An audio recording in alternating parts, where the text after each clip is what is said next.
हनुमंत रामायण। जब हनुमान ने लिखी अपनी राम कथा। समुद्र के किनारे एक गुफा के भीतर वानरराज हनुमान अपने नखों से पत्थरों पर कुछ लिख रहे थे। शब्दों में इतनी शक्ति थी कि जब कोई उन्हें पढ़ता तो नेत्रों से अश्रु बह निकलते।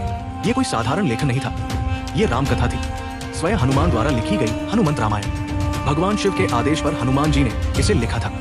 हर श्लोक में राम के प्रति उनकी भक्ति झलक रही थी, हर शब्द में स्नेह था। हनुमान जी ने युद्ध भूमि के दृश्य, माता सीता की व्यथा और भगवान राम के आदर्शों को दिव्य भाव से उकेरा। वाल्मीकि जी का संशय। कुछ समय बाद ऋषि वाल्मीकि को यह ज्ञात हुआ कि हनुमान जी पहले ही रामायण लिख चुके हैं। उन्हें चिंता हुई, यदि हनुमान जी की रामायण इतनी दिव्य है तो मेरी रामायण को कौन पढ़ेगा। वाल्मीकि जी ने विनम्रता पूर्वक हनुमान जी से अपनी चिंता साझा की। वे बोले, प्रभु, आपकी रामायण तो इतनी सुंदर है कि मेरी रचना के लिए कोई स्थान ही नहीं बचेगा। हनुमान जी हंसे, लेकिन वे समझ चुके थे कि वाल्मीकि जी के लेखन की भी आवश्यकता थी। वे भविष्यों के लिए राम कथा को सुरक्षित करना चाहते थे।